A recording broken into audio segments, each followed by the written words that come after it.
రాజమండ్రిలో కిడ్నీ సమస్యతో ఒకే ప్రాంతానికి చెందిన పలువురు ఆసుపత్రిలో చేరడం ఒకరి తర్వాత ఒకరు ఇప్పటి వరకు 5గురు మృతి చెందడం కలకలం రేపింది.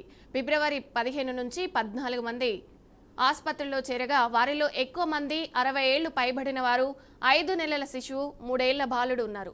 ఒకే కుటుంబానికి చెందిన నలుగురు అస్వస్థతకు గురవడంతో ఆదివారం అధికారులకు సమాచారం ఇచ్చారు.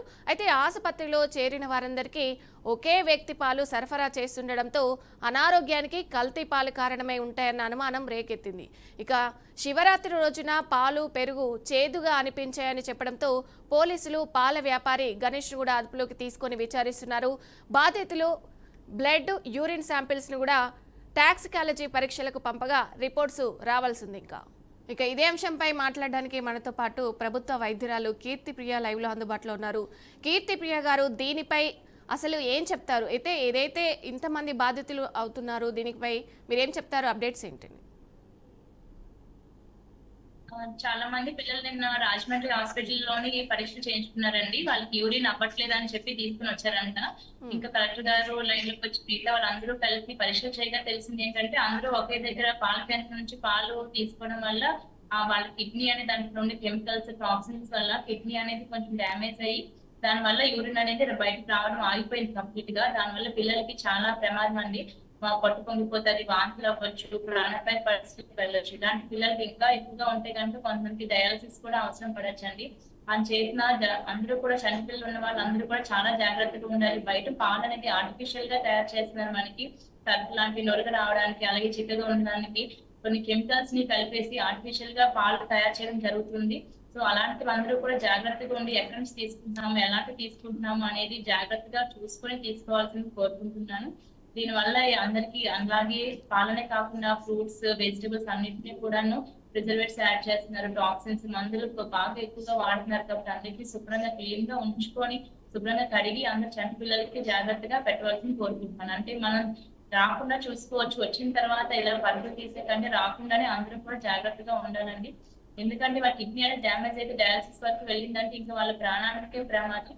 కాబట్టి అందరూ కూడా పేరెంట్స్ అందరూ పిల్లల్ని జాగ్రత్తగా చూసుకొని ఇలాంటి దగ్గరికి రానివ్వకుండా మన కళ్ళ ముందు ఉండేలాంటివి పాలు, ఆవు పాలు కానీ, గేదె పాలు కానీ ఏదైనా మంచి పాల కేంద్రం నుంచి తీసుకుని నమ్మకమైన దగ్గర తెచ్చుకొని మంచిగా మరిగించి ఇవ్వాల్సిందిగా కోరుకుంటున్నాను. డాక్టర్ గారు, ఏదైతే ఎక్కువగా ఇది చిన్న పిల్లలు, వృద్ధులపై ప్రభావం చూపిస్తుంది, దీనికి గల ప్రధాన కారణం ఏంటంటే, అంటే మిడిల్ వాళ్ళు బాగానే ఉన్నారు, 50 ఎబో కానీ చిన్న పిల్లలపై ఎక్కువ ప్రభావం ఉంది, అంటే దీనికి ప్రధానంగా కారణం ఏదై ఉందంటారు? అంటే కెమికల్స్ ఉంటాయి కదండి, అవి ఏంటంటే మన కిడ్నీ అనేది కొన్నిటిని ఫిల్టర్ చేసి కొన్నిటిని బయట పంపించేస్తుంది. ఇవి ఎలాంటి కొన్ని కెమికల్స్, టాక్సిన్స్ ఏంటంటే కిడ్నీ ఆ ఫిల్టర్ చేసే ప్రక్రియ ఏదైతే ఉన్నదో దాన్ని డ్యామేజ్ చేస్తుంది. అలా చిన్న పిల్లలకి కొంచెం సెన్సిటివ్ ఉంటాయి కాబట్టి మధ్య వయసు వాళ్ళకి కొంచెం బలంగా ఉంటారు, కొంతవరకు పర్వాలేదు. పెద్ద వాళ్ళకి, చిన్న వాళ్ళకి కిడ్నీ అనేది కొంచెం వీక్ గా ఉండే వాళ్ళకి వడకట్టే ప్రక్రియ ఏదైతే ఉందో అది దెబ్బతినడం వల్ల వాటితో పాటుగా యూరిన్ కూడా బయటకు రావడం ఆగిపోతుంది. అదే మన కిడ్నీ ఫంక్షన్ కి అదే ఇంపార్టెంట్ అనమాట. అన్నిటిని బాడీలో ఉన్న వాటిని వడకట్టి బయటికి యూరిన్ ద్వారా కొన్ని కెమికల్స్ బయటకు పంపించేసింది. అలాంటి ప్రక్రియను కూడా డ్యామేజ్ చేసే లాంటి వస్తువులు వాళ్ళు తీసుకునే ఫుడ్లో ఉంటున్నాయి ఈ మధ్యన. అందుచేత జాగ్రత్తగా ఉండాలి. ఓకే, ఇప్పుడు మీరు ఎవరికైనా చూసారా? మీరు దగ్గర ఉండి ఎవరికైనా వైద్యం చేస్తున్నారండి?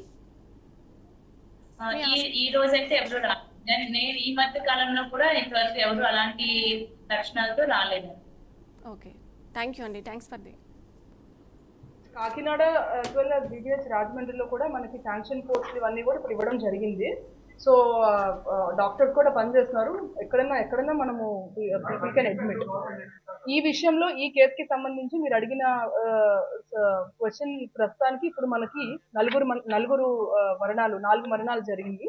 ఈ నలుగురికి కూడా అక్యూట్ రీనల్ ఫెయిల్యూర్ తోనే మరణాలు జరిగింది. 12 మంది వేరియస్ హాస్పిటల్స్ లో ఉన్నారు.